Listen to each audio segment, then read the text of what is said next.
A plus, A plus, A plus, A plus. Bienvenue chez vous sur A+, la chaîne des francophones d'Israël. Vous nous regardez sur Anatel TV, mais également sur le site internet anatel.plus. On est très heureux de vous retrouver. Générique.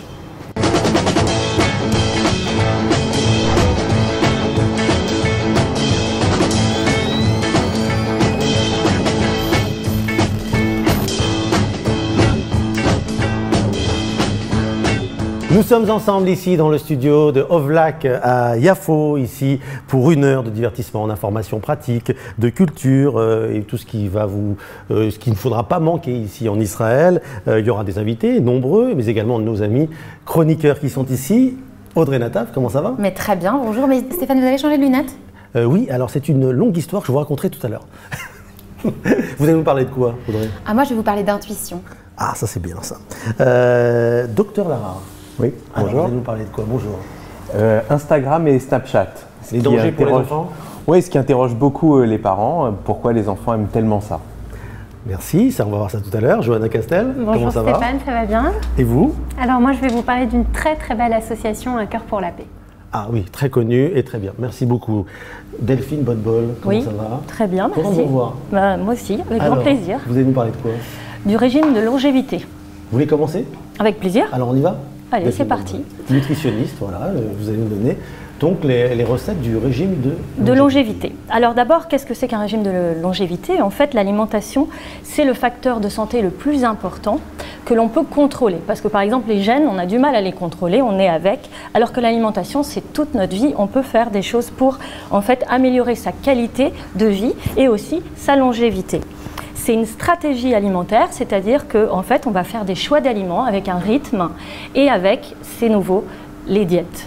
Un peu le jeûne, quoi. D'accord. Sur quelle base, quelles preuves on a? Alors, quelles preuves on a? On a des preuves d'abord génétiques, c'est-à-dire qu'il y a des gènes de vieillissement.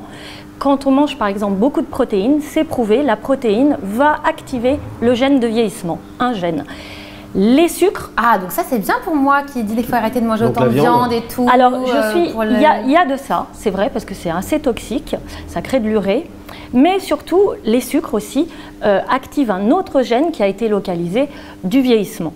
Donc, ce qui est nouveau, c'est plutôt pour les protéines, alors qu'on faisait des régimes hyperprotéinés. Aujourd'hui, au contraire, on dit qu'il faut diminuer les sources de protéines parce que ça oxyde et ça crée un stress et donc un vieillissement. Donc, il ne nous reste que les lipides, quoi.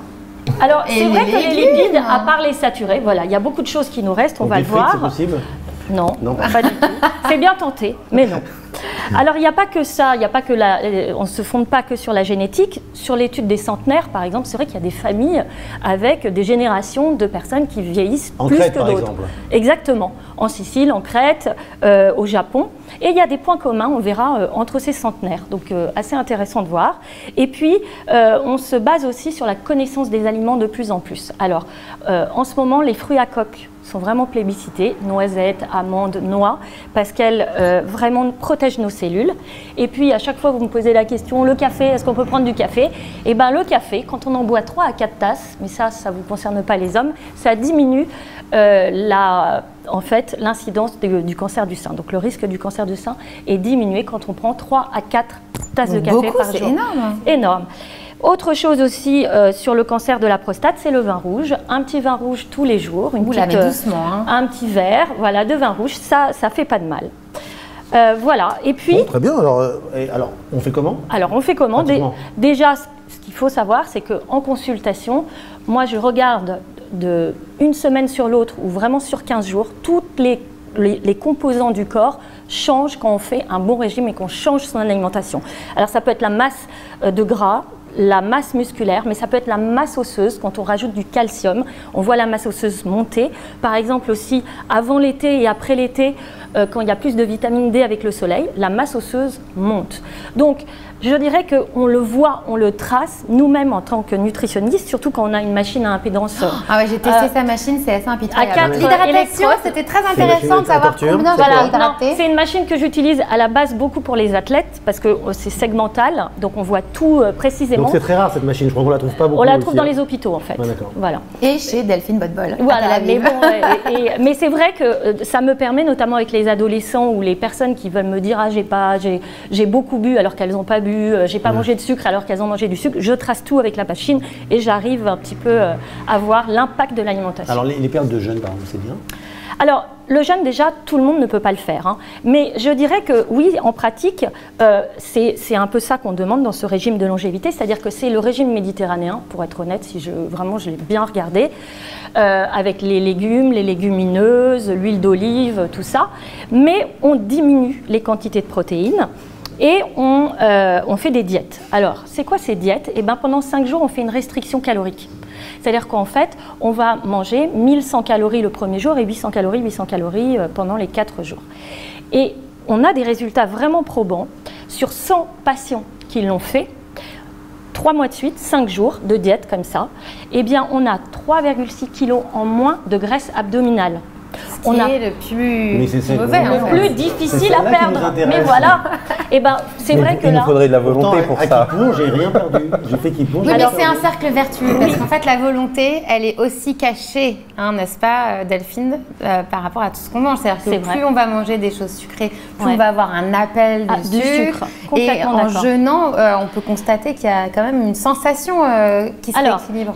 Pour répondre, je suis d'accord avec ça, mais pour répondre à Stéphane, au ramadan par exemple, les pratiquants musulmans qui font le ramadan, eh bien ils grossissent. Alors pourquoi ils grossissent? C'est qu'ils jeûnent toute la journée et le soir, eh ben, ils compensent en mangeant n'importe quoi. Donc on ne jeûne pas n'importe comment, on jeûne dans un cadre avec un professionnel et avec des règles qui ne créent pas justement ces problèmes de compensation. Alors comment ce régime peut aider à lutter contre des maladies? Alors, il peut aider à lutter contre des maladies, évidemment. On l'a utilisé dans plein de domaines. Et il y a comme de plus en plus de recherches dans les hôpitaux qui montrent son impact sur les maladies inflammatoires, sur les maladies neurodégénératives comme Parkinson, comme par exemple Alzheimer. Tout ça à cause des protéines, parce que les protéines en fait créent de la toxicité, les protéines animales notamment. Et donc on a un énorme impact aujourd'hui de cette alimentation, des mauvais aliments sur les maladies. Et par exemple, en chimiothérapie, on utilise 5 jours de diète en fait avant de faire la chimio. Donc on demande aux patients, alors qu'avant on leur disait il faut manger, comme ça vous allez avoir de la force, et bien là non, au contraire on fait une restriction calorique avant la chimiothérapie et les effets secondaires sont vraiment diminués mais de plus de la moitié. Donc vraiment ça fait beaucoup de bien au corps quand c'est bien fait, mais encore une fois dans un cadre professionnel, parce qu'il y a beaucoup de contre-indications à faire ces diètes, notamment les femmes enceintes, les femmes qui allaitent, les anorexiques. Il ne faut pas avoir de troubles alimentaires, je crois que c'est vraiment là. Si on a été touché de près ou de loin par des problématiques de troubles alimentaires, c'est vraiment à proscrire. À proscrire parce que ça crée des... D'ailleurs, dans les centres de jeunes, le mieux, c'est d'avoir un conseil de sa nutritionniste ou son nutritionniste. Exactement. Merci beaucoup d'être avec grand plaisir. Voilà, c'était concis, c'était parfait. Merci beaucoup. Docteur Lara, comment ça va? Ça va très bien. Vous êtes sur Insta? Non, je ne suis pas sur Insta. Mais alors vos enfants? Mais alors j'ai un copain qui s'appelle comme vous et qui like parfois. C'est pas vous, j'espère? Non, j'espère pas. Bon, alors, vous voulez nous parler un peu des dangers de Snapchat, Oui, je ne connaissais même pas. et de Instagram pour les enfants en fait. Je sais pas, pourquoi d'abord les enfants aiment-ils ça? Alors il y a plusieurs raisons parce qu'ils aiment beaucoup ça. La première chose qu'on a vue, c'est le transfert de la jeunesse à partir de Facebook. Ils ont quitté Facebook parce que les parents sont sur Facebook pour aller sur Instagram et Snapchat. Alors, il y a plusieurs éléments qui ramènent comme grand plaisir et comme grand intérêt. Donc, il y a les éléments conscients, on va dire un mot, et puis il y a aussi des éléments inconscients sur lesquels on peut les aider. Les éléments conscients, c'est qu'il y a, alors ils ne vont pas le nommer comme ça, mais il y a une hystérie, une exhibition. C'est-à-dire, on se montre, on fait le beau, on fait la belle, on va utiliser des filtres où on va se grossir les yeux, se mettre des couronnes, se mettre des nez d'animaux, etc. Tout ça, il y a des modes et puis ça passe. Mais les filtres, ils expliquent bien les ados que ça leur permet de se mettre en avant sans donner l'impression qu'ils se mettent en avant. C'est-à-dire, par exemple, il y a beaucoup de filtres où les jeunes filles s'embellissent, elles ont des grands yeux, etc. Alors, c'est exprès grossier, mais quand même, ça leur permet de se montrer si belle et si princesse sans avoir l'air d'être hystérique. Mais est-ce qu'elles se regardent encore dans la glace normalement et elles peuvent se trouver jolies naturellement, quoi? Alors, est-ce qu'elles peuvent se trouver jolies? Je ne sais pas, il n'y a pas grand monde, je crois, qui se regarde dans la glace en se trouvant beau, et c'est un problème de fond, mais c'est une réalité. Mais on va beaucoup chercher à se trouver beau dans le regard des autres. Alors, comment on a le regard des autres sur Insta et Snapchat? C'est les commentaires, les likes, etc. Et donc, vraiment, chaque chose qui est postée attend une réponse, attend un commentaire, etc. Donc, un des premiers plaisirs, c'est ça, c'est de se montrer au monde sous un meilleur jour, sous un jour très intéressant ou très attirant, et puis recevoir des compensations. Et évidemment, quand on est trop à la recherche de ça, ça va signifier qu'on n'a pas assez de plaisir dans la vie réelle, qu'on n'a pas assez ce retour positif, qu'on ne se trouve pas assez beau ou qu'on ne nous trouve pas assez beau dans la réalité ou qu'on pense qu'on ne nous trouve pas assez beau dans la réalité ou pas assez puissant. Par exemple, ça c'est pour les filles, mais les garçons, ils ont un rapport phallique de puissance au nombre de likes ou au nombre de retweets sur Twitter, etc. C'est-à-dire qu'ils m'expliquent en consultation que quelqu'un de puissant, c'est quelqu'un qui a un gros compte Twitter. Voilà. Oui, il y a la compétition en plus, on a envie d'en voir plus que son copain. Oui, mais c'est au-delà de la simple compétition avec l'autre qui existe, c'est clair, il y a vraiment quelque chose qui est devenu un prolongement de moi-même. C'est-à-dire, c'est la preuve de mon intérêt et même de mon existence aux yeux des autres. Est-ce qu'il y a des risques et des dérives, là, justement les risques dans la construction psychologique? Plus on est jeune, plus c'est compliqué d'être de façon extrême dans des investissements un peu secondaires comme ça. C'est-à-dire l'hystérie, l'exhibition, se faire beau, se faire belle, vouloir se montrer, Mais c'est quoi, je etc. ne peux donner des âges concrets, c'est-à-dire à partir de quel âge c'est aberrant d'avoir un compte Instagram ou des trucs parce que je pense que c'est bien de... Les enfants, ils ont des téléphones à partir de 8-9 ans quand même. Oui, je pense que c'est, sincèrement, je pense que c'est bien d'inhiber ça tant qu'on est en période de latence. La période de latence pour nos téléspectateurs, c'est en gros avant l'adolescence, c'est-à-dire jusqu'à 10-11 ans, où on est beaucoup dans les apprentissages et où l'enfant, il a besoin, pour rester dans les apprentissages, de ne pas être trop excité. Si j'ai de l'hystérie, de la séduction, de l'érotisme dans ma vie à 10 ans, 8 ans, 9 ans, évidemment, c'est beaucoup trop puissant. C'est beaucoup trop plaisant pour que je puisse aller faire des maths et être fier de mon vin. Je vais être beaucoup plus fier d'être très belle et que tous les garçons s'agitent autour de moi. Donc, je pense que c'est bien d'être assez antipathique avec ça et assez autoritaire avec ça avant la puberté. Après, quand nos ados sont ados, en psy, on dit que les adolescents, ils ferment la chambre de leur porte. Et que nous, de l'autre côté de la porte, on espère qu'avec ce qu'on leur a donné pendant l'enfance, ils ne vont pas faire trop de bêtises. Et il y a quelque chose là qui est réel, c'est-à-dire que bien sûr, il faut s'occuper de nos ados, bien sûr, il faut interagir, mais on ne peut plus de façon abrupte opposer quelque chose. Vous ne pouvez pas vérifier que votre ado de 14 ans, 15 ans ne fait pas de choses sur Insta. Et puis, en général, ils en font. Et d'ailleurs, même, ils communiquent comme ça. Donc, il faut s'abonner pour... Pardon. On ne peut plus interdire. Non, j'ai pas dit ça. On peut interdire des choses et puis ça va dépendre aussi de ce qui se passe avec mon enfant. Je le vois bien évoluer.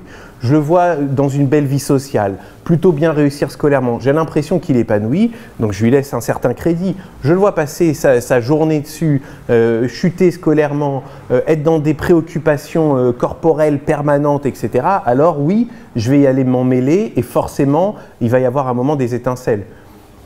On doit suivre ou pas? Alors d'abord, ils accepteront jamais parce que c'est aussi une zone de drague pour les adolescents, Instagram et Snapchat, oui, ça, en fait. Ils se draguent dessus. C'est-à-dire que vous allez poster quelque chose et puis la petite copine ou le petit copain vont dire un petit mot, vont liker, tiens, elle me suit. Et donc on va parler un peu dessus. Et donc ils vont vivre comme une intrusion que vous veniez. Et je crois qu'il ne faut pas être intrusif. Non, mais il faut quand même leur apprendre parce qu'il y a des vrais dangers. Donc concrètement, ça reste des réseaux. Ils peuvent être contactés par des personnes extérieures. Donc qu'au niveau psychologique, ce ne soit pas légitime d'aller faire fouiller ce qui se passe dans leur téléphone, à ce moment-là, il faut quand même prévenir l'enfant ou l'adolescent des risques. Enfin, après, c'est tout ce qui est dans le cadre des réseaux sociaux, évidemment, là-dessus.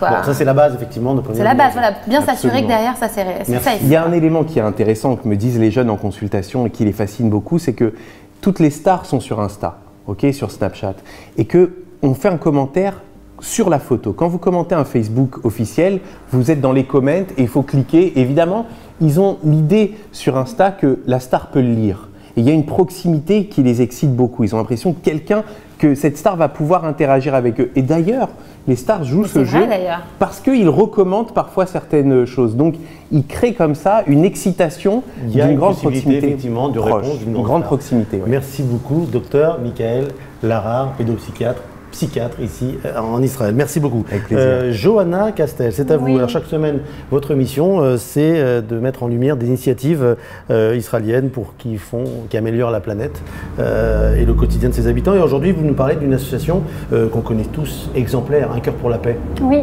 l'histoire, elle est née il y a 13 ans. C'est l'histoire de médecins français dont l'a très connu Muriel Haïm et le professeur Rhin, qui est le chef de cardiologie pédiatrique de l'hôpital Hadassah à Jérusalem. Ils se sont rencontrés et ces Français ont dit comment peut-on t'aider et le professeur a dit écoutez, on va créer une association, il faut soigner les jeunes Palestiniens qui ont des maladies congénitales cardiaques gravissimes et qui ne sont pas soignés à Gaza ou en Cisjordanie. Donc l'association a été créée, ils ont obtenu des dons assez facilement. Donc cette association s'appelle Un cœur pour la paix. À ce jour, ça a été créé en 2005, 721 enfants palestiniens ont été opérés avec 98% de taux de réussite. On est dans les équivalents des taux de réussite de l'hôpital Necker à Paris ou des plus grands hôpitaux américains. 721, c'est considérable. Les malformations cardiaques sont comme ça très fréquentes chez cette population, dans cette population? Alors l'explication, elle est assez simple. En fait, en 2010, il y a une étude dans le Lancet qui a montré que 10% des enfants gazaouis avaient ces malformations congénitales. C'est dû à la proportion très importante des mariages endogamiques qui sont extrêmement courants. Ça représente plus de 35% et qui donc entraînent de gros problèmes de santé, dont des problèmes cardiaques. Ce sont des médecins israéliens qui opèrent? Eh bien non, et c'est là, oui, bien sûr, mais c'est là aussi la grandeur de cette association, c'est que les médecins israéliens n'ont de cesse de former les médecins palestiniens. Donc c'est vraiment un bel exemple de complémentarité, c'est vraiment une équipe mixte qui travaille main dans la main. Et l'objectif à terme, c'est de former suffisamment ces médecins palestiniens pour qu'ils soient capables d'opérer de façon autonome dans leur propre clinique. Donc voilà, c'est quand même un très très bel exemple de passerelle, et tout ça sous la surveillance du professeur Rhin. Je tiens à redonner son nom parce que c'est quand même une personne assez formidable que j'ai eu l'occasion de rencontrer. Ces opérations sont très coûteuses. Alors, elles coûtent 12 000 € en moyenne. Elles s'adressent à des enfants qui n'ont évidemment aucune couverture médicale. Donc, ces opérations dépendent des fonds récoltés. Donc, à ce jour, 50% de ces fonds est récolté par l'association Un cœur pour la paix et le reste est pris en charge par l'hôpital Hadassah à Jérusalem. Donc, comme je vous le disais, c'est plus de 720 enfants qui ont été opérés, souvent dans les premiers jours après la naissance ou dans la première année qui suit leur naissance. Ça ne va pas être facile d'organiser ce type d'opération? Non, alors très concrètement, comment ça se passe? Quand un enfant naît à Gaza ou en Cisjordanie et qu'il est repéré comme ayant cette malformation congénitale, les médecins palestiniens appellent leurs homologues à l'hôpital Hadassah. Ils décident ensemble par WhatsApp s'il faut ou pas opérer cet enfant. À partir de là, s'organise toute une coopération où l'hôpital Hadassah envoie une demande d'autorisation à Gaza ou en Cisjordanie pour laisser sortir ces enfants. De la même manière, ils envoient également une autorisation d'entrée auprès des autorités israéliennes pour laisser passer cet enfant qui est souvent accompagné de sa maman ou de sa grand-mère pour qu'il passe le temps à l'hôpital. Donc voilà, ça paraît fou, mais c'est comme ça que ça fonctionne. Comment réagissent alors ces familles qui sont soignées dans un hôpital en Israël? Alors évidemment, au début, ces familles étaient réticentes. Il y avait même des rumeurs diaboliques les Israéliens qui allaient voler les cornets, les reins des enfants palestiniens. Alors évidemment, aujourd'hui, on n'en est plus là, heureusement. Les familles israéliennes sont très reconnaissantes et puis ça a fait le tour, c'est-à-dire que les familles palestiniennes sont au courant de ce qui est fait dans cet hôpital. Mais malgré tout, les questions politiques restent prégnantes, quoi qu'il arrive. Pour la petite histoire, Muriel Haïm, qui est donc à l'origine de ce projet, n'a jamais réussi à récolter le moindre fonds de la part de la communauté arabe. Merci beaucoup, Johanna Castel. Merci beaucoup. Audrey Nataf. Oui, c'est moi. Vous êtes là. Vous voulez nous parler de l'intuition. Ah, je le sentais. C'est quoi l'intuition? Ça veut dire quoi? C'est quoi? Eh bien, l'intuition, c'est ce petit instant où il y a une lumière, un flash, et c'est ce qui particularise l'intuition, c'est que ce n'est impossible de le rationaliser.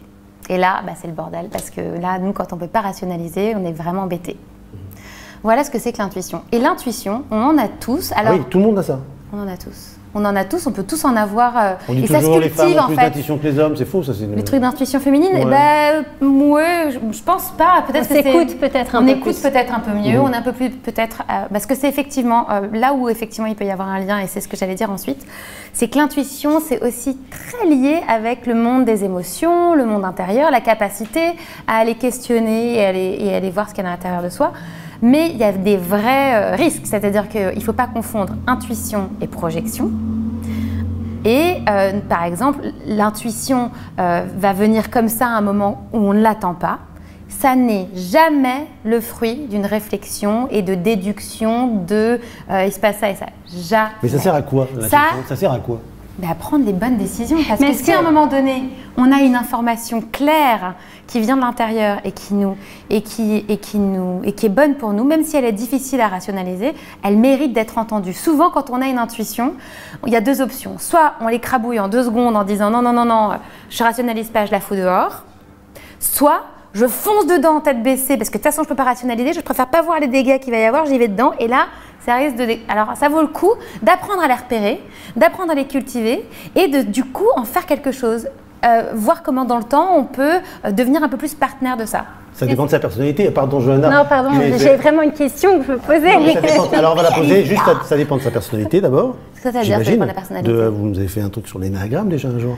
On ne réagit pas tous de la même manière. Alors, est-ce que c'est physique, par exemple? Est-ce que l'intuition, ça se sent quelque part? Est-ce que c'est négatif par rapport au pressentiment? Non, mais je rebondis. Et par rapport au pressentiment, alors voilà. Il y a plein de choses qui sont dites là-dessus. Alors déjà, l'intuition et l'instinct, non. Là, vous parlez d'instinct.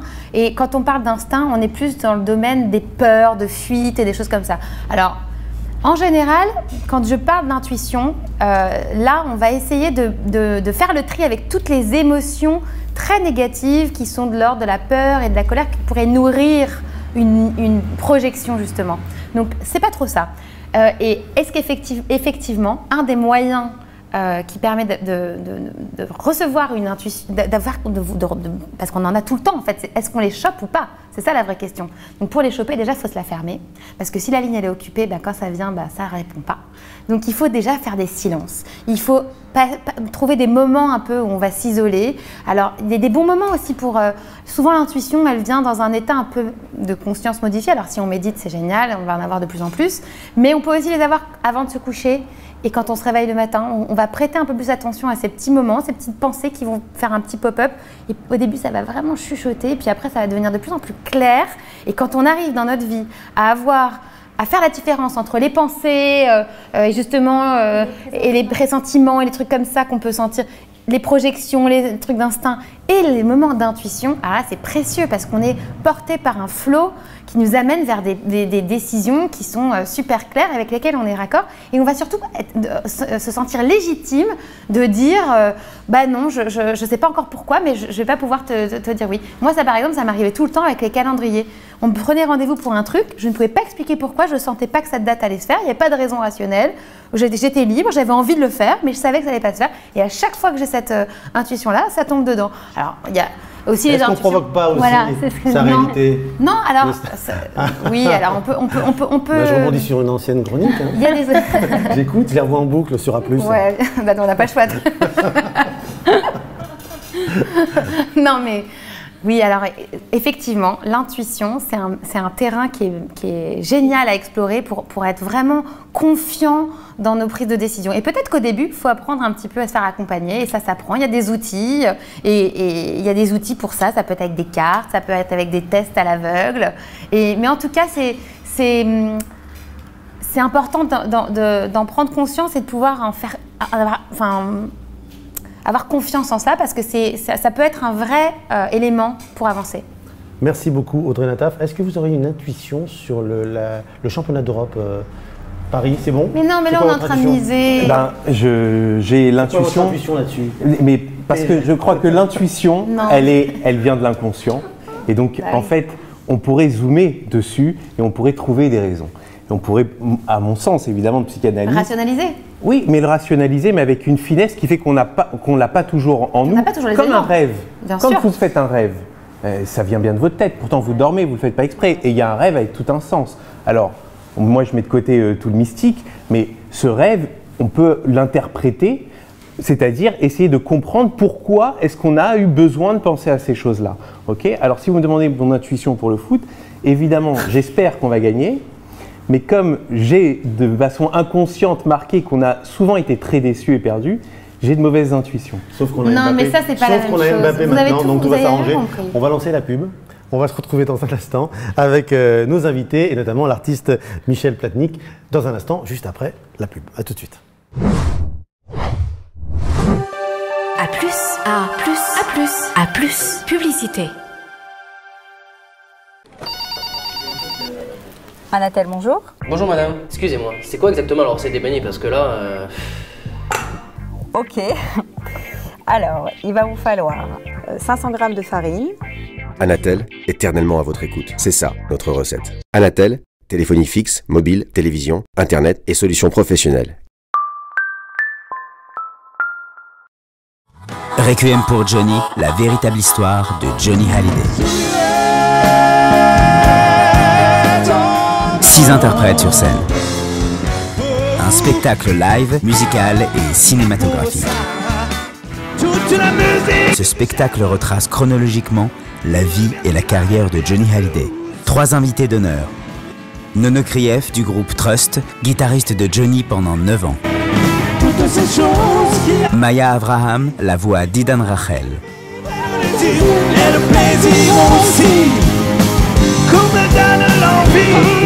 Stéphane Filet, choriste de Johnny sur ses 2 dernières tournées.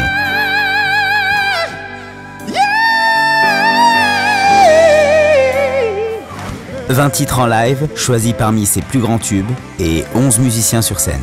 On vous donne donc rendez-vous les 25, 26 et 27 novembre à Tel Aviv, Netanya et Ashdod. J'ai trouvé ce spectacle super, c'était très bien combiné avec le film derrière, c'était vraiment fantastique. C'est un grand moment de musique, de plaisir et un grand hommage à Johnny, c'est génial. Des interprètes extraordinaires, des musiciens très professionnels. Revoir toute sa vie, c'était vraiment super. Toutes les infos sur la page Facebook de Paris Tel Aviv Music, réservation sur le site cultureaccess.com.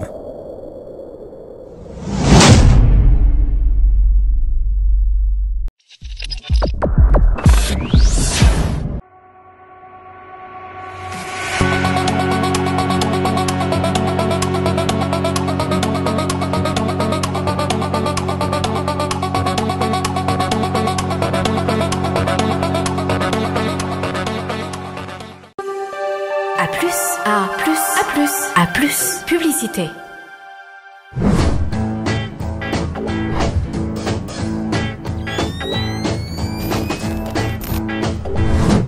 Retour dans Bienvenue chez vous, vous nous regardez sur A+, on est ravis de vous retrouver et surtout de parler d'art. Nous sommes dans un atelier d'artistes, de photographes et on va recevoir ici, alors il est vidéaste, art vidéo, performeur vidéo, peintre, photographe, Michel Platnik, merci d'être là. Merci. Vraiment très content de vous recevoir parce que vous êtes un artiste français en Israël. Ouais. Vous êtes arrivé en 98 ? Exactement. Comment ça se passe ? Ben, ça se passe bien. Ouais. Ça a été une aventure, 20 ans pour se découvrir et pour s'exprimer. Et je suis très content d'être ici, d'avoir fait ça ici aussi. Donc vous exposez partout dans le monde. Alors on va voir évidemment vos œuvres tout au long de cette interview. Elles vont être diffusées pendant qu'on parle. Alors racontez-nous un peu votre façon de voir de l'art. Alors moi, c'est un coup de cœur pour moi. Ce que vous faites, j'aime beaucoup, mais j'aimerais le faire partager aux autres. Racontez-nous votre manière de voir l'art. Alors moi, ce que je fais, j'ai commencé, en fait, ça fait il y a à peu près 10 ans, j'ai repris des études d'art. J'ai eu un parcours un peu... Oui, une autre vie. Voilà, une autre vie, j'étais ingénieur. C'est un vrai changement de vie, ingénieur et puis voilà, passer artiste. Mais en fait, dans les deux, il y avait l'intuition. On en reparlera après, mais c'était voilà, c'est quelque chose d'important. Aujourd'hui, ce que je fais pas mal de choses. Je fais des vidéos installations.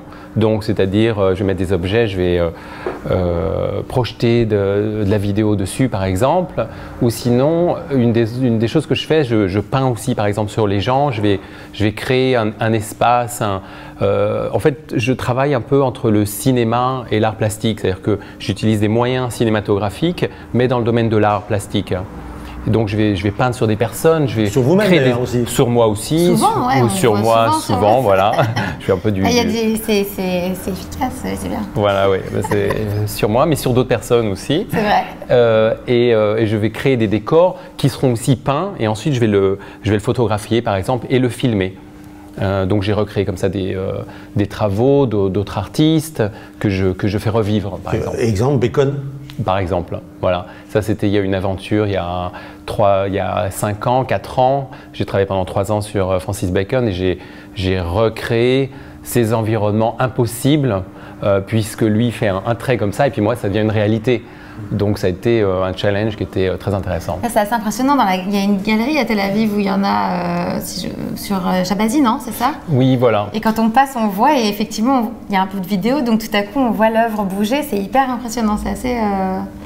C'est ça là dont on parle. Voilà, oui, c'est ça. C'est un peu de la peinture vivante où on a l'impression que c'est de la peinture vivante. C'est une peinture vivante. On a un tableau qui nous regarde et ça fait... Oui, c'est un tableau en mouvement. Effectivement, on est passé, on s'est arrêté. Je me suis arrêté, j'ai vu, je suis rentré, j'ai été fasciné par ce travail qu'on appelle du vidéo art, tout simplement. Oui, c'est ça, de l'art vidéo. Ça peut faire peur au public profane en art contemporain, par exemple. L'art contemporain est toujours un peu mal perçu du grand public. Qu'est-ce qu'on vous dit là-dessus? Est-ce que c'est un grand public peut approcher vos œuvres? D'ailleurs, est-ce que on peut se payer vos œuvres? Est-ce que c'est arrivé à un niveau Alors, approcher l'œuvre, c'est une chose, se la payer, c'en est une autre. D'accord. Approcher l'œuvre, oui. Approchez-la d'ailleurs, approchez-la. Voilà, on peut l'approcher. Je pense. Alors oui, c'est vrai que l'art contemporain est parfois un milieu très fermé, ou avec tout un tas de codes, une histoire de l'art. Mes travaux, et c'est important pour moi, peuvent être vus par tout le monde. C'est-à-dire que là, je reviens d'une exposition. À Budapest. À Budapest, exactement. J'étais tout à l'heure dans l'avion. Et donc, ça a été montré. Donc, c'est une foire d'art contemporain. Donc, tout le monde vient. Et ce que j'adore, c'est voir un enfant de 3 ans qui prend sa mère et qui dit « Regarde, voilà », et qui ne veut pas bouger. Et donc, il y a eu cet exemple de ce petit garçon qui est venu avec sa maman. Et la maman voulait continuer, elle dit « Non, non, non ». Et elle a laissé l'enfant sur une chaise et elle a fait le tour. Vous avez fait garderie. Pardon? Vous avez fait garderie, quoi. Voilà, exactement, on a fait garderie. Ah, c'est bien pour la maison. Donc, j'aime faire garderie. C'est mieux que la télévision, quoi. C'est mieux que la télévision, ça revient, c'est intéressant, oui. Alors, vous avez d'autres origines allemandes aussi? Alors non, j'ai pas d'origine allemande, mais j'ai habité 3 ans à Berlin où j'ai fait aussi des études d'art et médias. Et c'était il y a 1 an. Mais du coup, on vous considère comme un artiste français, un artiste israélien. Vous représentez qui? Quel pays? C'est qui votre pays? Je suis un artiste franco-israélien. C'est vrai que j'ai fait mes études ici en Israël. Je suis représenté par une galerie israélienne, pas une galerie française. Donc pour le moment, je suis quand même plus un artiste israélien que français aujourd'hui. Vous connaissez un peu l'œuvre? Non, je connais Francis Bacon. Maintenant, ça m'a intriguée. Je vais aller à Shabazi. Vous aimez Francis Bacon? J'ai un souvenir très marquant de lui quand j'étais petite. Je l'avais vu et donc du coup, ça doit être vraiment un... Ouais. Comment se porte l'art contemporain ici en Israël? Parce qu'on n'en parle pas trop, mais il y a des grands artistes israéliens, vous en côtoyez? Alors il y a des grands artistes israéliens. Souvent, les grands artistes israéliens qui réussissent à l'étranger habitent à l'étranger, ou ont habité à l'étranger, ou ont fait des études à l'étranger. Mais je crois que c'est un peu partout pareil. En France aussi, les grands artistes français sont souvent passés par l'étranger. Il y a des grosses plaques, New York, Londres, Paris l'est aussi, et aussi Tel Aviv beaucoup moins. Donc il faut souvent s'exporter. Mais oui, il y a des grands artistes qui sont connus à l'étranger et qui ont une cote importante à l'étranger sur des places financières de l'art. Vous faites des grandes foires internationales. Alors vous venez d'une sorte de FIAC, je ne sais pas si vous connaissez la FIAC, moi j'étais passionné de cette FIAC. Ça fait quoi de représenter finalement son pays? Alors j'ai pas encore fait la FIAC. Vous avez fait le CIMER à Budapest? Voilà, j'ai fait la foire de contemporain à Budapest. J'étais, si on parle de foire d'art contemporain aussi à Singapour il y a quelques temps. Et puis des galeries à Londres, dans un musée. Vous commencez à avoir évidemment de très nombreux collectionneurs étrangers? Oui, il y a pas mal de collectionneurs étrangers. Je ne pourrais pas dire la proportion de collectionneurs, mais oui, il y en a pas mal. Merci en tout cas beaucoup d'être venu sur ce plateau. On va quand même rappeler les prochaines dates d'exposition, si on veut venir vous voir en vrai, parce que c'est quand même de voir l'œuvre en vrai, c'est mieux qu'à la télévision, même si c'est de l'art vidéo. Il faut le voir, ça sera où, à Rishon-LeZion? Alors, il y a, en ce moment, il y a une exposition à Rishon-LeZion qui est jusqu'au 20 novembre. Il y en a une autre encore à Rishon. Alors c'est la troisième fois. C'est une très belle ville que j'ai visitée. Voilà, c'est une très belle ville, mais j'expose rarement à Rishon. Mais il se trouve que je vais en avoir deux au même moment. Dans la galerie Ironite, donc la galerie municipale, je vais avoir une deuxième exposition qui va s'ouvrir le 10 novembre, aussi à Rishon-LeZion. Et puis je travaille sur d'autres projets où il n'y a pas encore de date, mais un musée nanotechnologie le nom m'échappe. Je suis de Haïfa pas de Haïfa, non, de Bar-Ilan. Voilà. Et puis d'autres expositions qui vont avoir lieu, mais il n'y a pas encore de date dans ma galerie, donc la galerie Gordon. Alors on va vous suivre de très près. On conseille aux téléspectateurs d'aller voir vos œuvres. Merci beaucoup, Michel Platnik. Restez avec nous, puisqu'on va continuer. Alors on a fait de l'art, on va faire de la littérature avec vous, Leslie Simoni. Donc c'est le choix de Leslie qui lit un livre par jour, et sur les 7 de la semaine, on va en choisir qu'un. Et je crois que c'est Les Chroniques indésirables de Diane Ducré. Ça s'appelle le livre Les Indésirables de Diane Ducré. C'est un coup de cœur. J'ai été bouleversée par ce livre et par l'histoire de ce livre. Diane Ducré est une auteure à la base belge qui a eu aussi elle une vie assez rocambolesque avec plein de rebondissements. Bref, à suivre aussi. Et en fait, elle va nous parler de la première rafle du Veldiv. On connaît tous la rafle du Veldiv qu'on apprend à l'école, celle de juillet 42. Et ben en fait, il y a eu une première rafle du Veldiv qui s'est passée en mai 1940 et qui concernait ces indésirables. Et qui sont les indésirables alors? Alors les indésirables. Pourquoi on les appelle comme ça? Pourquoi on appelle cette rafle? Voilà, on a même nommé cette rafle la rafle des indésirables. Et pourquoi? C'est assez terrifiant, c'est parce qu'en fait, ce sont uniquement des femmes sans enfants. Il fallait qu'elles n'aient jamais eu d'enfants pour être raflées. Et ces femmes étaient principalement en 40, pour rappel historique, la France n'a pas signé l'armistice, mais commence à être en déroute totale face aux Allemands. Et on va commencer à voir d'un mauvais œil les étrangers qui avaient fui l'Allemagne, notamment nazie, pas seulement des juives, mais aussi des femmes allemandes qui étaient contre le nazisme. Et on va rafler toutes ces femmes sans enfants et on va les enfermer au camp de Gurs, dans le sud de la France, où étaient déjà enfermés les républicains espagnols qui avaient fui le franquisme. Donc on voit débarquer toutes ces femmes dans un camp exclusivement masculin. Et en fait, tout le contexte du livre va se alors ça, le contexte, on l'a, et que va raconter l'histoire alors? Eh ben, en fait, de ce livre. Alors, l'histoire de ce livre, c'est ça qui est magnifique, c'est qu'on pourrait se dire, encore un livre sur la Shoah, bon, bien que ce soit très intéressant, on n'a pas envie de se plonger dans quelque chose de sombre. Ben, en fait, c'est un livre qui parle d'espoir, qui parle d'espoir, qui parle d'amour, parce que c'est aussi la réalité qu'il y a eu dans ce camp. Et en fait, on va suivre l'amitié entre Lise Mahler, une juive, et Eva Platz, une Allemande, qui vont ensemble décider, pour se sauver, de créer un cabaret dans le camp. Et c'est une histoire vraie, le cabaret a vraiment existé. Wow. Et ils ont décidé de monter le Songe d'une nuit d'été de Shakespeare. Et en fait, c'est à travers l'art, à travers aussi cet échange avec Rien, elle fabrique des costumes, il y a un Espagnol qui va créer le décor, et grâce à ça, eh ben, elles vont survivre à des conditions terrifiantes. Alors ce livre nous questionne aussi vraiment sur qu'est-ce que ça veut dire donner la vie, qu'est-ce que ça signifie, est-ce que c'est seulement enfanter, est-ce qu'on ne peut pas donner la vie aussi à sa camarade de galère, est-ce qu'on ne peut pas donner vie à une œuvre d'art, et là en l'occurrence au cabaret, au Songe d'une nuit d'été, au cabaret dans le camp de Gurs. Et puis j'aimerais terminer sur cette phrase qui m'a vraiment touchée, et je la cite: « Il vaut mieux allumer une lumière que de se plaindre de l'obscurité ». À méditer, et je pense que ça peut nous aider dans la vie de tous les jours. Merci beaucoup Leslie Simoni. C'était bien, hein?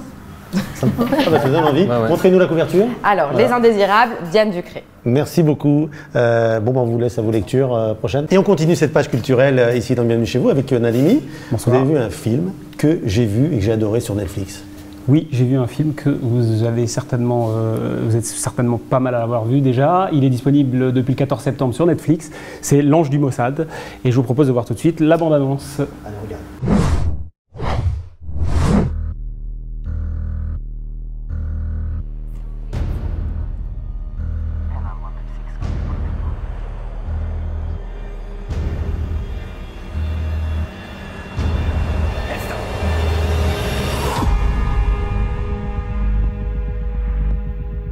are mounting on the Israeli-Egyptian border. With thousands of soldiers amassing, the fear remains that war could break out at any time. In 3 days, Egypt will attack Israel.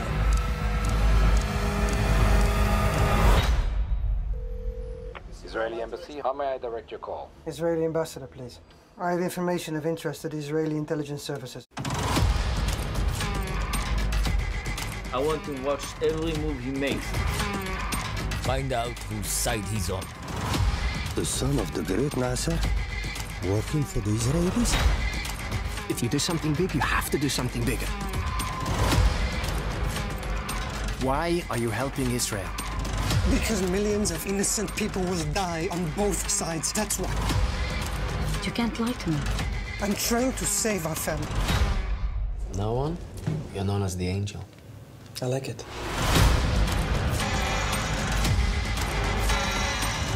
You need to learn to handle your acid.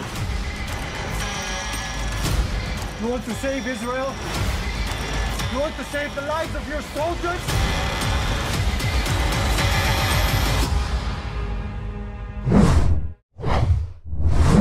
Donc ça retrace une période très importante de l'histoire d'Israël. Il faut savoir que cet homme-là a été qualifié par la presse de plus grand espion du XXe siècle et les services secrets israéliens l'ont baptisé Amalach, donc l'ange.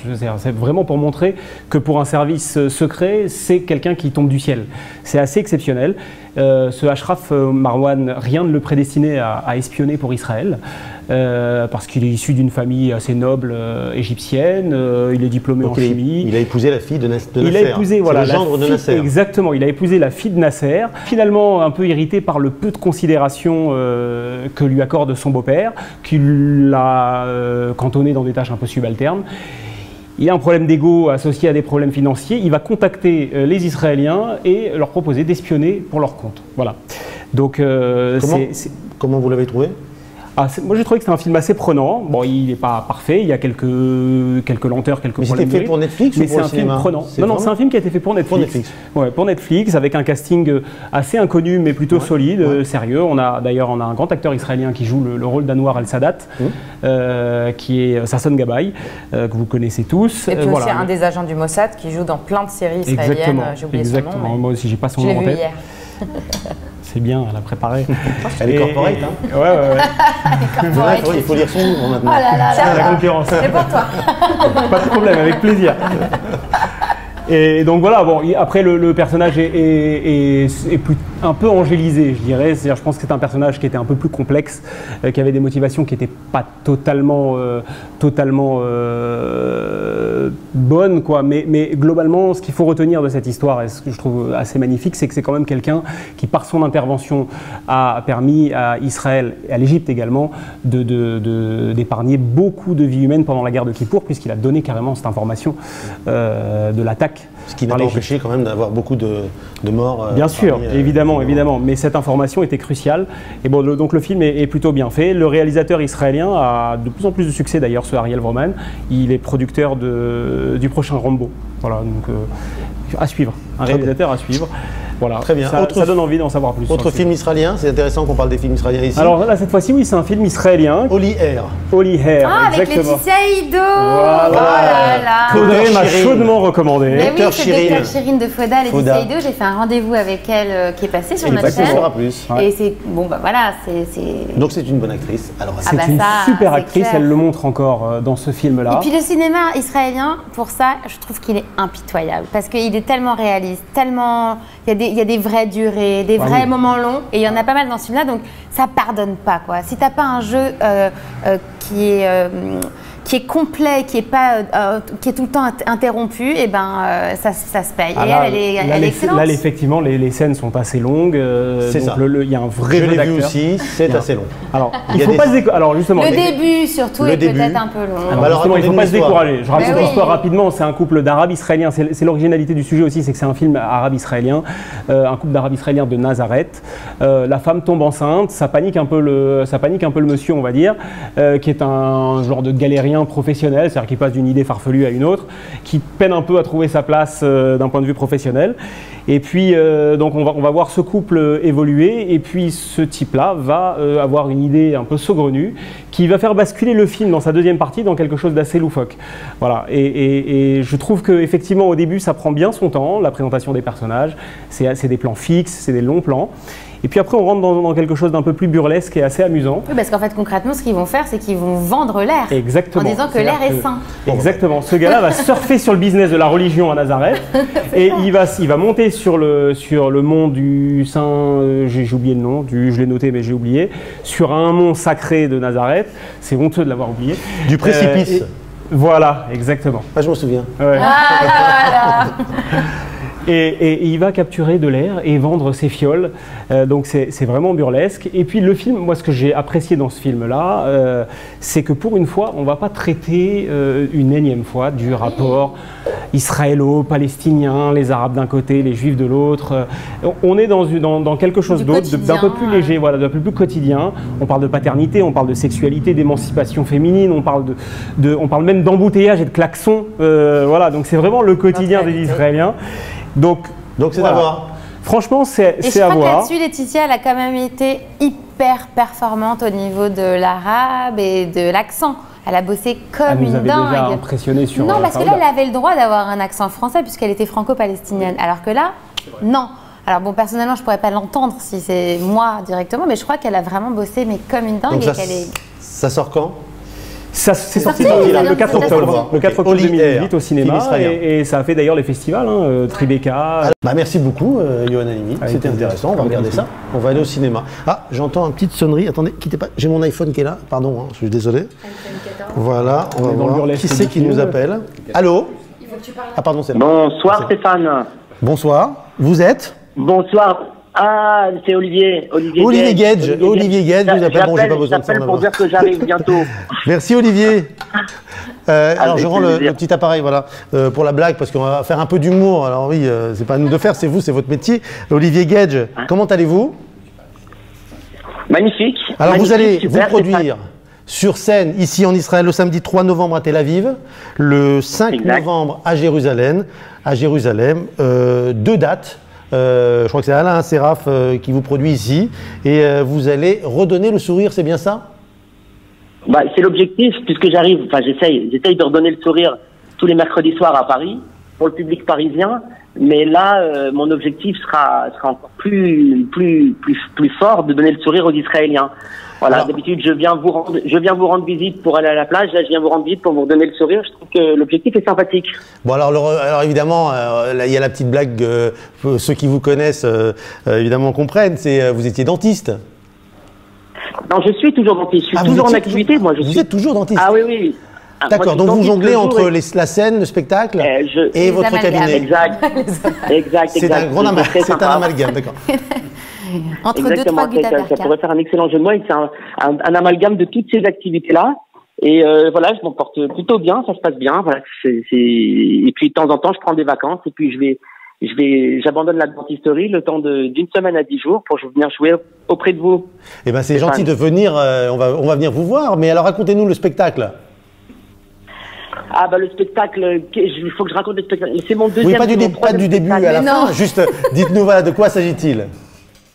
C'est mon troisième spectacle depuis 7 ans que je joue à Paris et c'est basé sur l'observation de ma vie quotidienne. Vous pouvez pas ne pas vous sentir concerné par tout ce que je vais raconter avec, j'espère, beaucoup d'humour. Ce soir-là, le 3 novembre à Tel Aviv, on va parler de tout. On va parler je vais vous parler de mes enfants, donc vous allez reconnaître vos enfants, vous allez reconnaître votre couple, on va parler du temps qui passe, de l'âge, et de plein de phénomènes qui sont un peu à la mode en ce moment, les méditations de pleine conscience, les recettes, les émissions de cuisine qui font florès partout à la télévision et voilà. Et bah, il suffit juste d'ouvrir ses yeux, grand ses oreilles et de voir un petit peu ce qui se passe autour de nous pour essayer d'en tirer le parti comique. Et alors, le fait d'être dentiste, question comme ça apporte quelque chose de plus? Est-ce que ça apporte quelque chose de plus? Non, alors d'abord, au tout début, ça a alimenté mon spectacle, parce qu'il y a quelques années, je faisais un spectacle où il y avait un tiers de mon spectacle qui était des anecdotes dentaires qui faisaient rire ça faisait rire le public, parce que c'était rare qu'un dentiste se produise.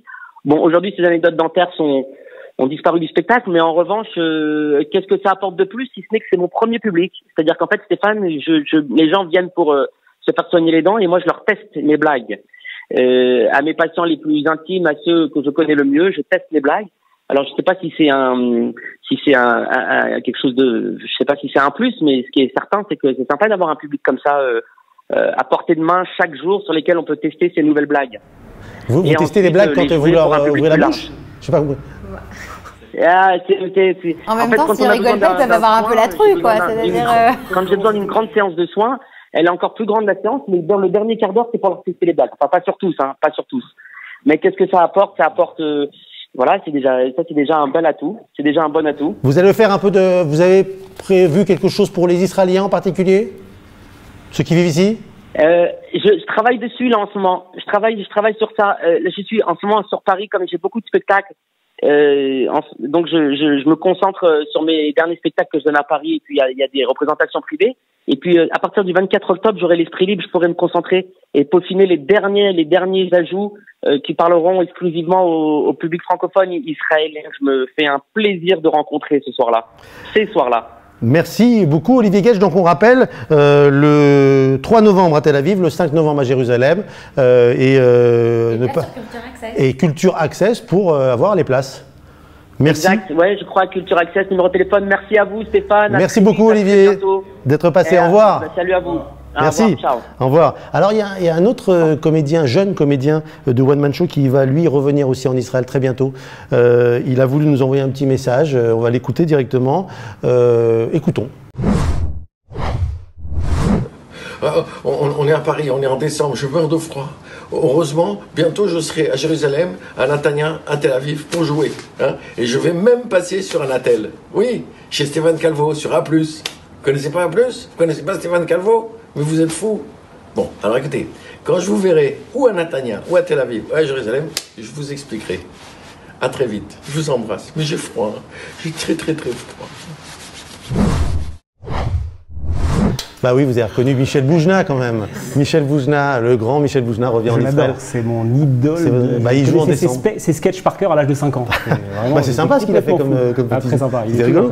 Donc voilà, il sera en décembre. Pareil, sur Culture Access, on peut effectivement réserver les places d'ores et déjà. C'est la pub. Hein, merci beaucoup, Michel Platnik, d'être venu. On va se retrouver dans un instant avec une thématique intéressante. Les lettres hébraïques, le dessin ou la danse, tout ça autour des lettres hébraïques, avec nos invités que vous allez découvrir dans un instant. A tout de suite, ne bougez pas. A plus, A plus, A plus, A plus, publicité. Anatel, bonjour. Bonjour, c'est encore moi. Oui, Nicole, comment allez-vous? Vous avez réussi à changer les piles de la télécommande? Oui, la télécommande marche, ça va. Mais il y a un autre problème, c'est le chauffage que je n'arrive pas à faire fonctionner. Parce que tout est en hébreu. D'accord, ok. Alors vous allez prendre la télécommande du Masgan. Anatel, éternellement à votre écoute. Et tant mieux si ça vous fait chaud au cœur. Anatel, téléphonie fixe, mobile, télévision, internet et solutions professionnelles. Requiem pour Johnny, la véritable histoire de Johnny Hallyday. 6 interprètes sur scène. Un spectacle live, musical et cinématographique. Ce spectacle retrace chronologiquement la vie et la carrière de Johnny Hallyday. 3 invités d'honneur. Nono Krief du groupe Trust, guitariste de Johnny pendant 9 ans. Maya Avraham, la voix d'Idan Rachel.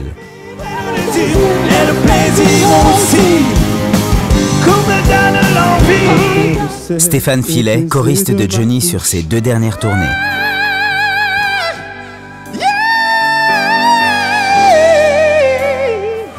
« 20 titres en live, choisis parmi ses plus grands tubes, et 11 musiciens sur scène.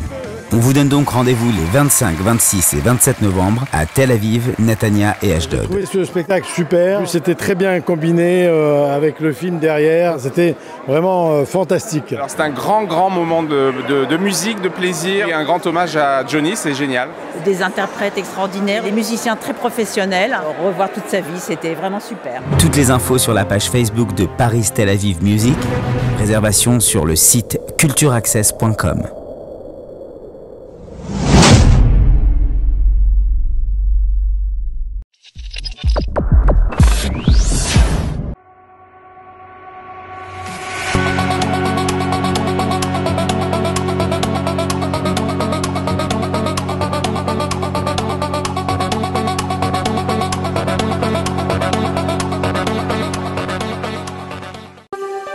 À plus, à plus, à plus, à plus. Publicité.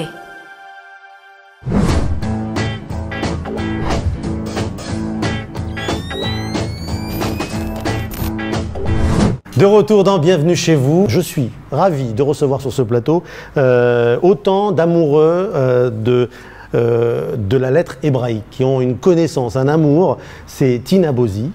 Bonjour, on vous applaudit. Franchement, pour tout ce que vous faites. Et Franck Laloux, qu'on connaît. J'avais déjà un livre de lui à la maison. Alors, on va commencer, on va faire une interview ping-pong. Franck Laloux, philosophe, auteur. Vous êtes aussi très connu, évidemment, pour vos ouvrages sur la Kabbale, la Bible. Vous êtes expert en calligraphie, notamment des lettres hébraïques. On va en parler tout de suite. Vous avez écrit de nombreux ouvrages, le grand livre du Cantique des Cantiques et voilà, différentes versions, évidemment, de la Haggadah. Première question à vous deux, d'ailleurs. Pourquoi cette passion pour la lettre hébraïque? Vous savez, les passions, on ne les explique pas. Hein, le jour où j'aurai compris pourquoi je suis amoureux de lettres, ben, j'arrêterai. C'est comme l'amour. Si on sait pourquoi on est amoureux de quelqu'un, ben, on ne l'aime plus. Donc on pourrait être dommage, le psychanalyste est parti, peut-être lui pourrait... Il est là, il est à côté de lui. J'ai changé de place. Il est très discret. Voilà. Vous avez fait voler les lunettes dans le sac de Stéphane, je crois. Voilà, donc peut-être lui pourra me dire pourquoi je suis amoureux de ça. Mais il va. En tout cas, je peux donner peut-être des explications. Ça part toujours d'un conflit. C'est-à-dire, je suis gaucher. Et à mon époque, les gauchers apprenaient à écrire avec des plumes sergent-major, et ces instituteurs, la plupart incultes, ne tenaient pas compte de notre gaucherie, et on devait écrire comme les droitiers, c'est-à-dire qu'on devait pousser les traits, alors qu'un gaucher, tout le monde doit tirer les traits. Alors, quand on pousse un trait, la plume éclate, on est puni, on a la plume arrachée, et on a un bonnet d'âne, comme ça m'était arrivé. Donc, alors c'est une revanche. Peut-être après, à 11 ans, quand on va au Talmud Torah, on apprend un système qui va de l'autre côté et on est ébahi. Donc il y a un rapport à la fois conflictuel avec les lettres et une histoire d'amour qui n'est pas forcément bien partie mais qui finit bien. Magnifique. Alors Tina, vous, on va revenir évidemment. Vous dansez avec les lettres. Alors ça, je ne connaissais pas. Danse les lettres. Vous dansez les lettres hébraïques. Voilà. Alors racontez-nous, parce qu'on voit des vidéos pendant qu'on est en train de parler. Bien sûr. Comment c'est arrivé? D'où ça vient? Écoutez, c'est aussi une histoire d'amour que je ne sais pas expliquer, forcément. Et en fait, ce qui était très beau, moi j'étais séduite par la forme de la lettre. Donc chaque lettre a une forme, elle a du plein, du délié, Franck vous en parlera plus. Et ce que j'ai découvert, c'est les lettres d'abord et un texte, le Sefer Yetzira, qui est un livre ancien de Kabbale, qui disait que chaque lettre correspond à une partie du corps humain. Et donc, vous êtes ostéopathe en fait bien à la base, bien c'est ça? Bien sûr. D'accord, donc vous avez trouvé un espèce d'endroit où vous pouvez joindre votre passion pour le corps et le fonctionnement du corps humain et le symbolique des lettres, c'est ça? Voilà, le symbolisme des lettres. Et donc quand je vois la forme de la lettre, quand je vois la personnalité de la lettre, le questionnement de la lettre, et qu'on peut le retraduire au niveau du corps, c'est vrai que le corps c'est un langage. Et quand je faisais ma formation justement en ostéopathie, on disait voilà, on se sculpte au fur et à mesure de la vie. C'est-à-dire qu'à chaque partie de vie, en fonction du rapport qu'on a au monde, le corps, il encaisse, il engraine certains états émotionnels. Et donc, c'est vrai que quand j'ai fait des milliers de kilomètres de thérapie sur la peau des personnes, et je voyais ces corps qui se sculptaient, et je me demandais vraiment comment je vais pouvoir redonner à ce corps une vie, redonner à ce corps la possibilité de se mouvoir.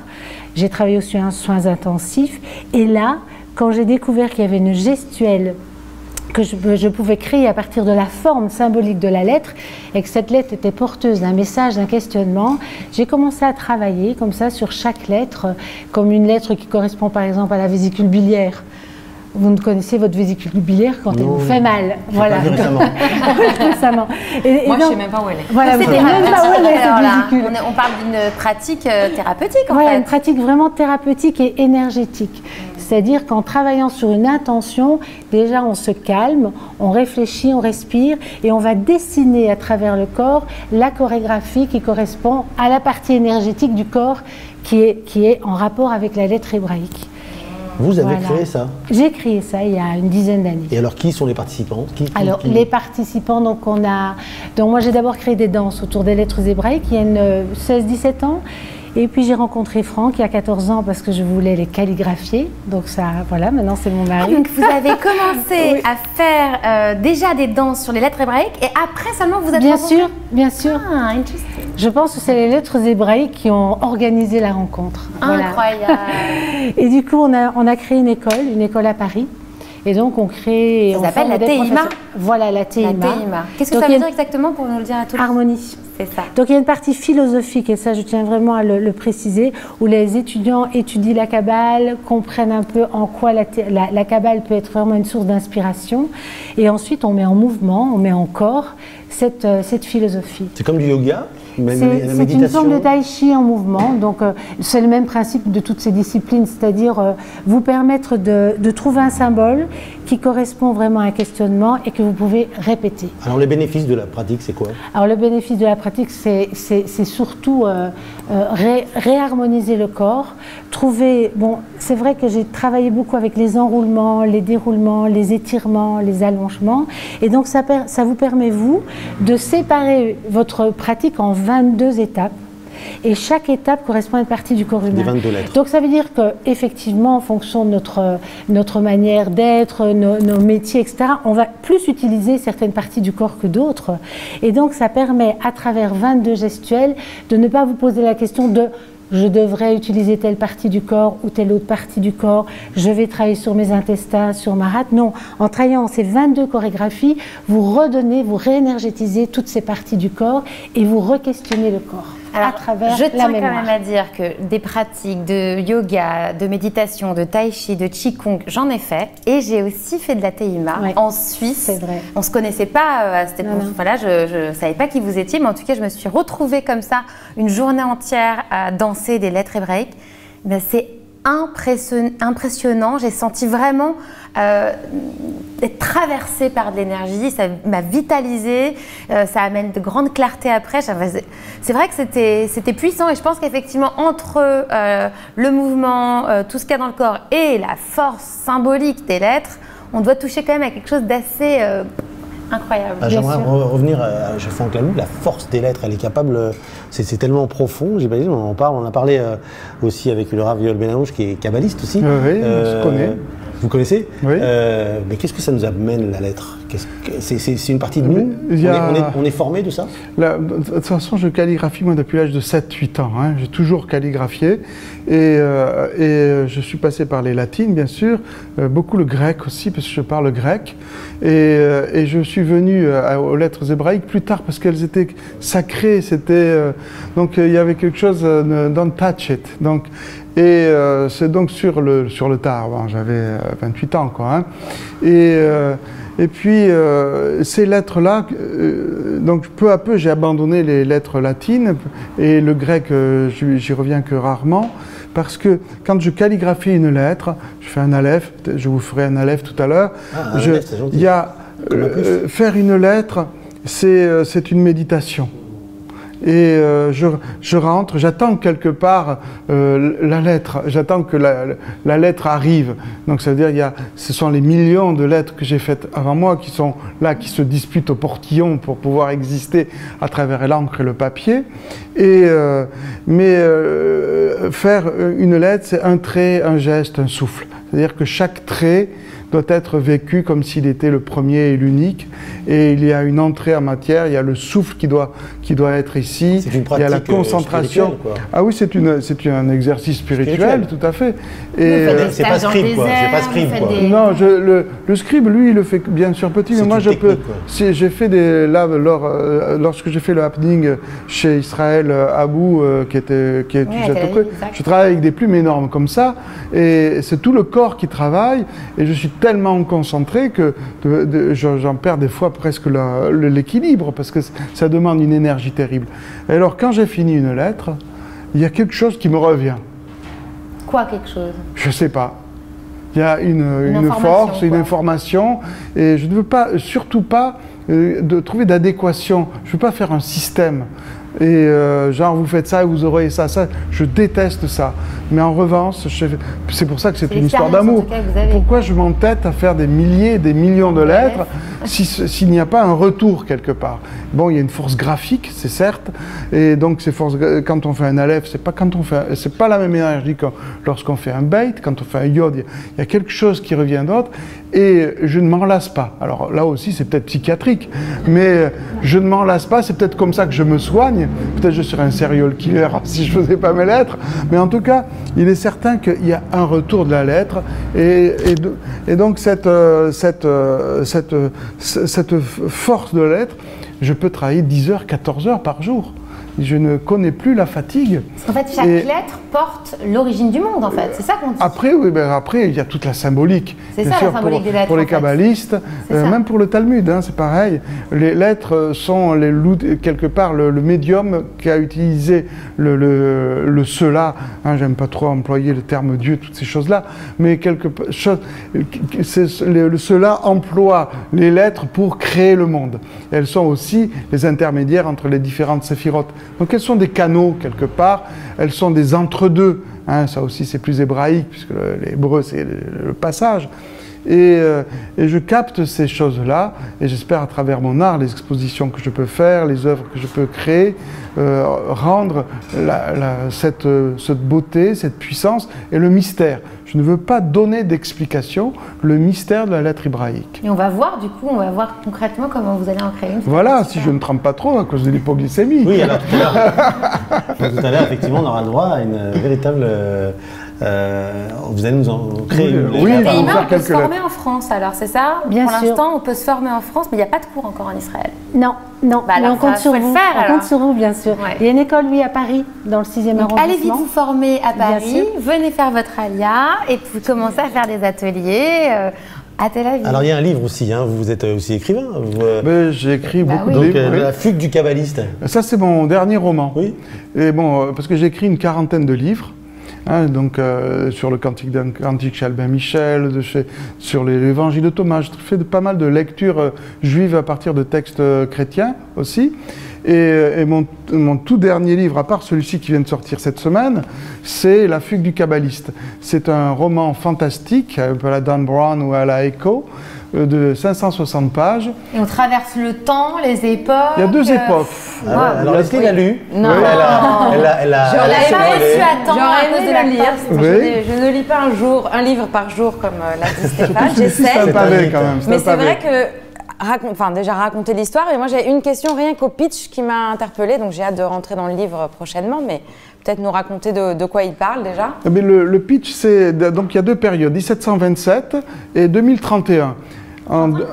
Oui, c'est à la fois anticipation et à la fois un livre historique en costume, parce que dans mon idée, c'était quand même de faire un film avec. Et donc, en 1727, toutes les grandes villes du monde sont attaquées par des entités. Hein, des ghouls, des vampires, en fait tout ce qui peut nous sortir parce que le vortex s'est ouvert. Et il n'y a que 4 villes qui sont épargnées. Venise, Londres, Leipzig und Dresde. J'étais il y a 15 jours en Allemagne, excusez-moi. Et donc, le grand théologien qui s'appelait Don Augustin Calmet, qui a vraiment existé et que j'étudiais par ailleurs dans mes études bibliques. Oui, parce que ça mêle des éléments de fiction, mais des vrais personnages. Donc, convoque à Venise, cette première ville qu'ils vont étudier, le Chaim Moshe Luzzatto, qui est sur place en 1727, il a 20 ans. Il convoque aussi Madame de Chastelet, qui est une femme savante, traductrice déjà de Leibniz et de Newton. Il les convoque là, et un mousquetaire. Il fallait un peu d'aventure virile aussi là-dedans. Et il les convoque pour savoir pourquoi ces villes sont épargnées. Après, on va avoir un road movie, rencontrer Vivaldi, rencontrer Newton, rencontrer Handel. Et voilà, savoir pourquoi ces villes sont épargnées. La fugue du kabbaliste. Et ça sort, il y a une question.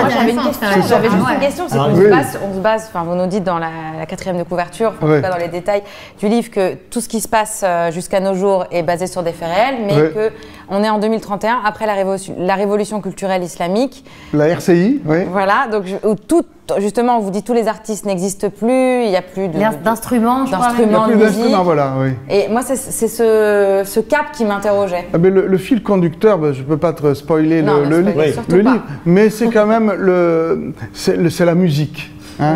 Et il y a une histoire d'amour entre ce Gabriel Saporta et une fille Sternheimer sur le parvis du Louvre. Elle joue du violoncelle. Il découvre ça parce que après la RCI, tous les instruments ont été brûlés et les musiciens étranglés avec les cordes.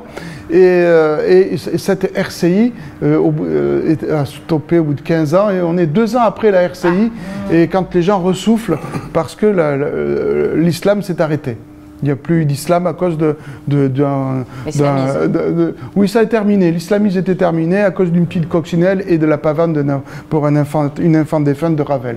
Donc en fait, vous vous servez d'une fiction complètement rocambolesque pour y placer aussi tous vos enseignements et toutes vos philosophies de la Kabbale, parce qu'il y a quand même beaucoup d'infos. C'est aussi un manuel de Kabbale, mais aussi de musicologie, parce que je suis un passionné de musique de Jean-Sébastien Bach et de musique baroque. Donc depuis là aussi, en même temps que la calligraphie, vers 5-6 ans, j'ai été immergé complètement de musique baroque. C'est pratiquement la seule musique que j'écoute, même encore actuellement. Et donc, tout ce que j'ai appris sur la musicologie, mais aussi à partir des écrits de Newton, qui a écrit beaucoup plus d'écrits ésotériques que d'essais de véritable physique. Donc j'essaie de synthétiser tous mes amours, en fait. Et il y a même l'héroïne qui s'appelle Nati. Et c'est après avoir écrit ce livre que je me suis aperçu que ça faisait Tina. Mais c'est juste moi après. Là, on va encore... si. Et ça, c'est votre dernier livre, alors donc c'est pour la calligraphie. Alors, ça, c'est mon dernier bouquin qui est sorti cette semaine. Et alors là, c'est la somme de 30 ans de calligraphie hébraïque où je tiens la main des étudiants qui vont vouloir apprendre à calligraphier. D'abord, c'est aussi un livre d'art où on va avoir des exercices à faire, des exercices de calligraphie de Qumran, des Ashkénazes, séfarades, iraniennes, turques. C'est super difficile. Moi, j'ai acheté une plume. J'ai acheté. C'est un livre de 200 pages où je guide vraiment avec des grilles et on utilise ce stylo parallèle pen. Je ne gagne aucun sou là-dessus. Et il y a aussi mes photographies de lettres que je prends tout le temps en Israël, les photos dans le désert.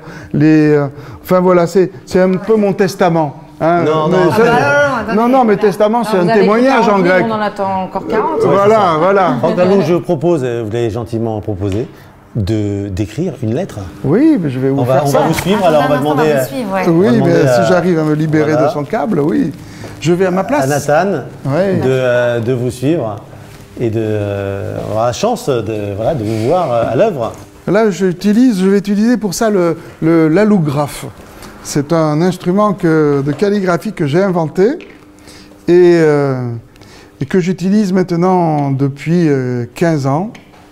Je vais vous faire un Aleph en l'honneur de A+. Ah, merci. Bien sûr, c'est à peine calculé. Vous voyez le ton du tonnerre là.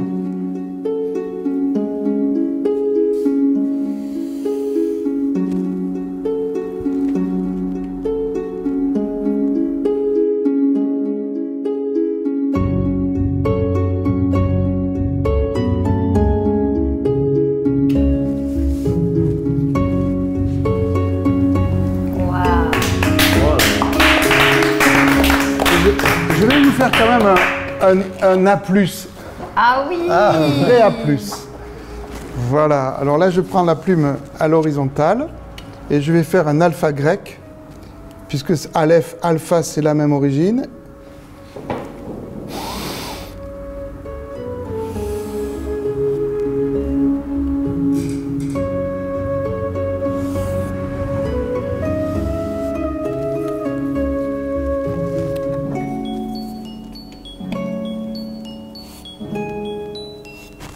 Voilà. Merci Franck Aleph, Laloux. Alpha, le taureau, hein, parce que c'est ça l'origine du Aleph, c'est le taureau.